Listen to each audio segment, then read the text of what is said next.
श्री अरविंदो आश्रम एक प्रयोगशाला। श्री अरविंदो आश्रम इज ए लैबोरेटरी। नमस्ते, सभी को प्रणाम।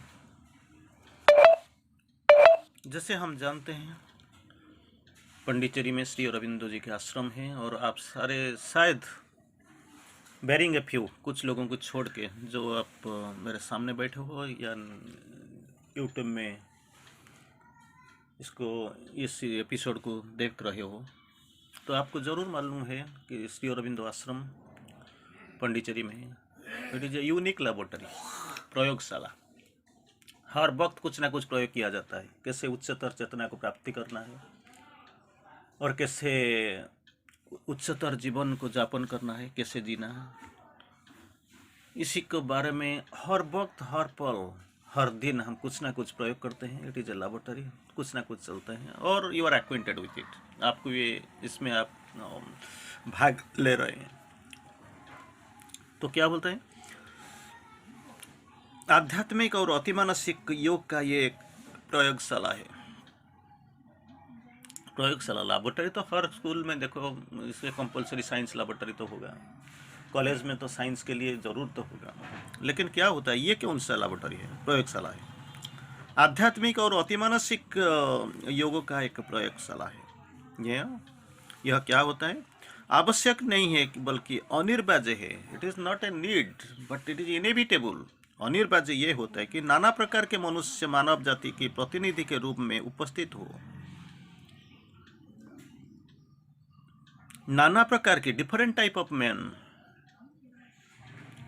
मानव जाति का प्रतिनिधि, being the representative of the human race, वो इधर ही आ रहे हैं।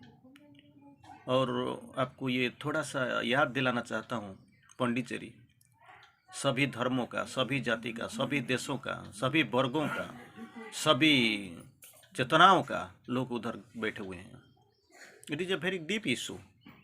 मनुष्य का, मानव जाति का प्रतिनिधि रूप में उपस्थित हो, क्योंकि रूपांतर की समस्या को अनुकूल या प्रतिकूल सभी प्रकार की तत्वों के साथ निपटना है। आप सोचते हैं कि मैं साधना में आ गया हूँ, मैं योग में आ गया हूँ, तो सब कुछ अनुकूल हो जाएगा, इससे कुछ नहीं सोचना, क्योंकि प्रतिकूल भी बहुत टाइम इसमें प्रतिकूलता भी आप दिखते हैं। किससे निपटना है, how you want to escape. अनुकूल और प्रतिकूल सभी प्रकार के तत्वों से यहाँ से निपटना है। That is what the laboratory. एक साथ कुछ नहीं होता है, ऐसे ये मिलाऊँ, ये मिलाऊँ, ये मिलाऊँ, ये एसिड मिलाऊँ, ये बेस मिलाऊँ, ये मैं पार्टिकल मिलाऊँ, देखा वो क्या नया चीज़ आता है। और शाम को जो निकलता है वो नेक्स्ट मॉर्निंग, नेक्स्ट शाम, विद इन 24 आवर्स, 24 घंटा के अंदर वो बदल जाता है। आप सोचते हैं क्या, अरे कल कुछ मिला था, आज क्या हो गया, फाड़ के फेंक देंगे जो पेपर वगैरह है आपका पास। लेकिन ये तो ऐसे ही तो होते हैं। तो इसलिए तो बोलते हैं वो सारा वैसा पागल जैसे पड़े हैं, जो विज्ञान लैब में, साइंस लैब में जो काम करते हैं, विज्ञान की प्रयोगशाला में जो काम करते हैं, इसी को आप बोलते हैं पागल। तो आप जो हमको, ये तो बड़े बड़े पागल उधर बैठे हुए हैं, जीवन का लैबोरेटरी, जीवन का प्रयोगशाला में बैठे हो। हर वक्त कुछ ना कुछ होता है जो आपको सहन करके जाते हो और निपटने के सोचते हो। अनुकूल नहीं आता है, प्रतिकूल, उधर तो कुछ नहीं होगा, छोड़ दो। एक गुरु का एक शिष्य, वो सामने चला जाता है, लेकिन गुरु इतना ज्ञानी होकर भी जहाँ पड़ा था और नीचे पीछे पीछे पीछे चला जाता है। दुख तो होगा, लेकिन सहन शक्ति तो चाहिए और गर्व भी करनी चाहिए, कोई तो मुझसे जाता है सामने। सच तो ये है कि एक ही मनुष्य में ये दोनों चीज़ मिली जुली रहते हैं, कंट्रारिटी, ये दोनों मिली जुली साथ में रहते हैं। लेकिन साधना करने के बाद हम क्या करते हैं, जो बुरी चीज़ होता है, निचला स्तर, निचला चेतना की जो चीज़ें होते हैं, इसको हम छोड़ देते हैं, छोड़ने की कोशिश करते हैं। जब ऊपर से इन्वोल्यूशन में जब आए थे, सब कुछ अच्छा ही था, आलोक था, ज्योति था, सत्य था, आनंद था, अतिचेतना था और अमरत्व था। लेकिन जब नीचे जा गए, this is a ignorant world, inconscient world, ये धरती पर आते ही सब कुछ अलर्ट हो गया, सत्य मिथ्या हो गया, आलोक अंधकार हो गया, अमरत्व मृत्यु में परिणत हो गया, आनंद निरानंद हो गया, अतिचेतना निश्चेतना को आ गया। तो इसको कैसे फिर ऊपर जाए, इम्प्योरिटी मिला है तो इसका इम्प्योरिटी को कैसे प्यूरिफिकेशन कर देंगे। अगर प्यूरिफिकेशन कर दिया जाए तो वो ऊपर ही जाएगा। और इवोल्यूशन का वही तो लक्ष्य हाल है। इन्वोल्यूशन का जितना है जो स्तर है, जिसका स्पान है, जहाँ तक वो है, इसको अगर एक बार वो आप अतिक्रम कर जाओ तो फिर आपके लिए तो सुनहरा मौका आ जाएगा। आप फिर विथ प्यूरिफिकेशन तो आप जरूर ऊपर चले जाएंगे।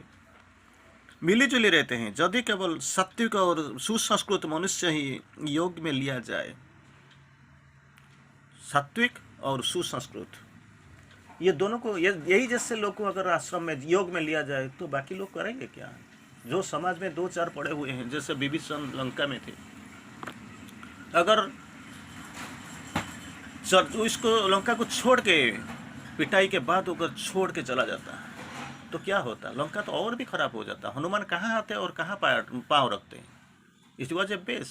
तो इतना लज्जित होने के बाद भी लंका को छोड़ के नहीं गया। राम राम राम राम हर दिन हर वक्त। तो जब हनुमान जी आते हैं तो सुनते हैं ये लंका में सारे असुरों पे भरा हुआ है, आसुरिकता में भरा हुआ है। एक ही तो कोई है जहाँ पे राम नाम सुनाई देता है, देखो जाके। और वही कोई नहीं था, वो तो विभीषण ही था। तो ऐसे ही अगर सात्विक और सुसंस्कृत मनुष्य इसी जोग में आए और बाकी सारे दुनिया, वो तो बहुत खराब हो जाएगा, हाल तो बहुत खराब हो जाएगा। ऐसे मनुष्य जिसके प्राणी के कठिनाइयाँ बहुत अधिक ना हो, वो भी पाप करते हैं, लेकिन कौन हो? कठिनाइयाँ तो है, पाप ये सब वगैरह जो है, प्राणी कठिनाइयाँ तो बहुत अधिक ना हो। क्योंकि पार्थिव प्रकृति में प्राणी के तत्व तो कठिनाइयाँ का सामना करने उससे जीता नहीं गया। So far it is not concerned. जो वाइटल लिमिटेशंस, प्राणी की गतिविधि, प्राणी की कठिनाइयाँ अब तक विजय हासिल नहीं हुआ है। तो कुछ ना कुछ तो रहेगा, और इसी को छोड़ने के लिए तो हम इधर योग करने आए हैं। और ये वाइटलिटी तो जब तक रहेगा, it is a difficult issue to progress. जाने के लिए बहुत मुश्किल होगा। इसलिए वो बहुत संभव है कि रूपांतर का प्रत्येक असफल हो जाए। कोई तो मतलब इसका एप्लीकेशन भरने के लिए जो हमारा जो कठिन जो कंडीशन है, इसको फुलफिल करने के लिए आप योग्य नहीं हो, तो नौकरी पर एग्जाम कैसे दोगे और नौकरी कैसे आपको मिलेगा? कौन देगा अपॉइंटमेंट लेटर? तो बेसिक क्वालिफिकेशन ही आप तो क्वालिफाई, एटलीस्ट मैट्रिकुलेशन और ग्रेजुएशन रखा गया। अगर ग्रेजुएशन एक इलाका में प्रोडक्ट ये कंपनी सेटअप हो रहा है या कुछ ऐसे कुछ प्रोडक्ट बन रहा है, इसके लिए लोग चाहिए, लेकिन क्वालिफिकेशन बेसिक रिक्विजिटीज जो आवश्यकता है, इसको क्वालिफाई कोई नहीं करता है, तो कौन करेगा? बाहर से ला फिर काम करने से ये लोग तो स्ट्राइक करेंगे। हमारा घर के अंदर हमारा ज़मीन हम देते हैं, हम कुर्बान करते हैं, हमारा जीवन धारण का शैली बदल जाता है, लेकिन हमको कुछ नहीं मिलता है। तो कुछ बदलना ही चाहिए। You have to come down to them.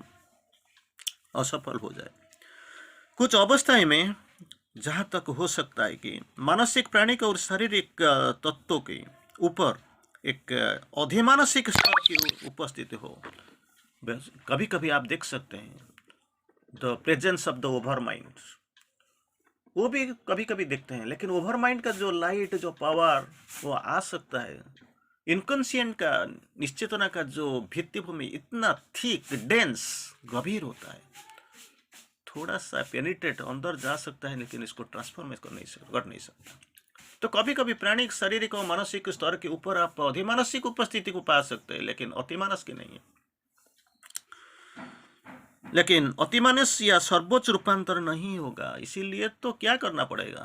Supramental force को डिसेंड ही करना पड़ेगा। और ये इग्नोरेंट वर्ल्ड, जो अज्ञान में भरा हुआ धरती, इसी में काम करना होगा मन, प्राण और शरीर के ऊपर, और इसको रूपांतर करना है।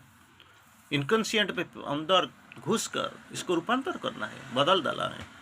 और सुप्रामेंटल फोर्स, अतिमानस शक्ति और शक्ति के और ज्योति के बाद सिवा और कोई भी ये काम नहीं कर सकता। तो आश्रमवासी साधु आप सभी कौन से आए हुए हैं, from all and each nook and corner of the world, and सभी प्रकार की हो, they are of all types. और यह स्वाभाविकता ही है। आप कुछ करने आए हो, कुछ सीखने आए हो। एक माँ जी बोलते हैं एक एडवर्टाइजमेंट दे दो, जो आश्रम में ज्वाइन करना चाहते हैं वो आगे ज्वाइन कर जाए। एप्लीकेशन मिला और बायोडाटा भी कुछ आया। तो माँ जी एक बार पूछते हैं सेक्रेटरी जी को, क्या हुआ, कुछ एप्लीकेशन का आया हुआ है, क्या है इसमें? तो जो आपको वेरी डिस्करेजिंग वन, अरे डिस्करेजिंग क्या क्या हुआ? कोई लिखता है मेरा तो मैं बूढ़ा हो गया हूँ, मुझे ज्वाइन कर लेना चाहिए।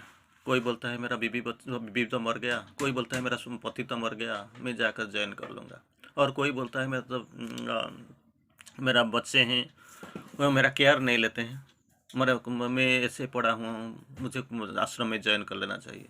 मान जी थोड़ा रुक जाते हैं, निराश रह जाते हैं और बोलते हैं they have applied to a wrong place. एक गलत जगह को इसने एप्लीकेशन डाला है, अप्लाई किया है। आश्चर्यचकित होकर सेक्रेटरी जी बोलता है तो सही जगह क्या है? They would have apply to the graveyards, स्मशान को अप्लाई कर देना चाहिए था। ये लोगों से कुछ नहीं होगा। 80 साल का जुबा मैंने देखा, देखी, और 20 साल का बच्चा भी, 20 साल का बूढ़ा भी मैंने देखा।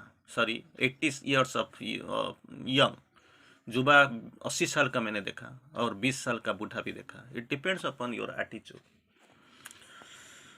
योग की प्रक्रिया में जब एक एक स्तर पर सामूहिक रूप में, यद्यपि आवश्यक रूप में एक एक व्यक्ति पर नहीं, सामूहिक it is A group yoga, क्योंकि कोई एक सुपरमैन नहीं बन सकता है। Not even the radiant children of God, भगवान की संतान भी नहीं है, देवता नहीं है, अवतार भी नहीं है। For that actually it needs a race, a world, for इसीलिए तो बनाया जाता है। It is a preparation. And माँ जी बोलते हैं I am permanently in charge supramental body in a supramental world. मैं यही काम करती हूँ। क्रिया की जाती है और उनकी कठिनाइयाँ खड़ी हो जाती है। डेफिनेटली जब डेवलप होता है तो स्टुपिडिटी इसको साथ ही उठ पड़ती है। उसके आश्रम में उन बहुत सी बातों का कारण समझ में आ जाएगा जिनकी यहाँ होने का आशा लोगों को नहीं है। They don't have any place they are to stay on, इससे लगेगा।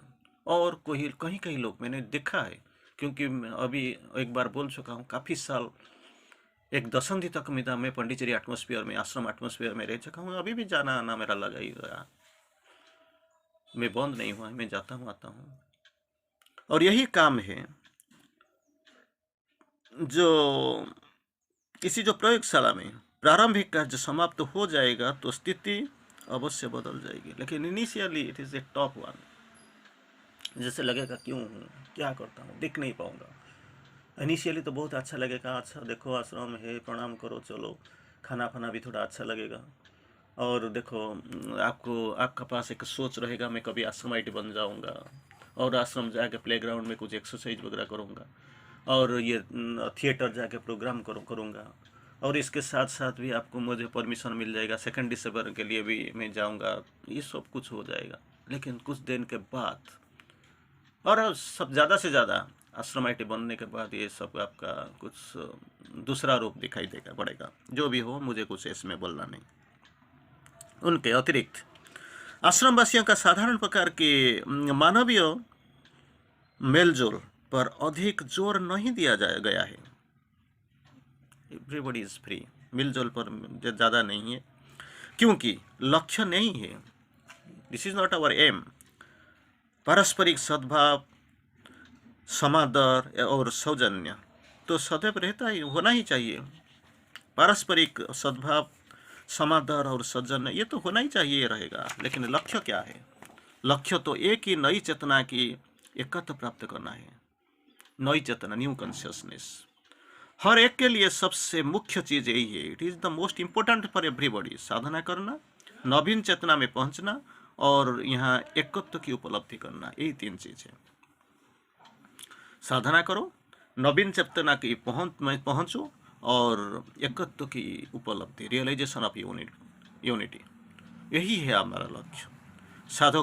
साधकों में जो कोई दोष क्यों करो ना हो, तो किसी भी दोष क्यों ना हो, उन दोष के ऊपर एक दिव्य ज्योति से दूर करना होगा, not with the human effort but with a superman, with a higher force. सात्विक नियम केवल नहीं, केवल उन्हें प्रकृतियों में परिवर्तन ला सकता है जिनका झुकाव सात्विक नियम की ओर हो। इट इज देयर सात्विक नियम। तो इसीलिए सभी को फ्रीडम दे दिया गया, जाओ काम करो, लेकिन चेतना माँ की चेतना के साथ एक होना चाहिए। माँ को जान लेना चाहिए, माँ को पहचान लेनी चाहिए। कोई फिक्स्ड रूल रेगुलेशन नहीं है, हर आदमी इज फ्री। किसी को आप नहीं पूछते हैं आप कौन सा देश को हो, कौन सा जाति का हो, कौन सा धर्म को हो, कौन सा लिंग वो, अरे म्यान और म्यान, किसी को कोई किसी को नहीं पूछता है। लेकिन एक ही चीज होता है, आप माँ के लिए काम करो, भगवान के लिए काम करो, भगवान के लिए जीवन धारण करो। वही है, इसी को लेकर ही हम चलते हैं और यही है हमारा लक्ष्य, उच्चतर प्राप्त चेतना की प्राप्ति, उच्चतर जीवन यापन के लिए प्रस्तुति। ये तैयारी करना है। इट इज ए लेबोरेटरी और and this laboratory every day something deeper and something denser thing is going on, something greater चीज इज गोइंग ऑन। सब कुछ कुछ ना कुछ कुशल मंगल हो रहा है। आइए इसमें शामिल हो जाए। धन्यवाद।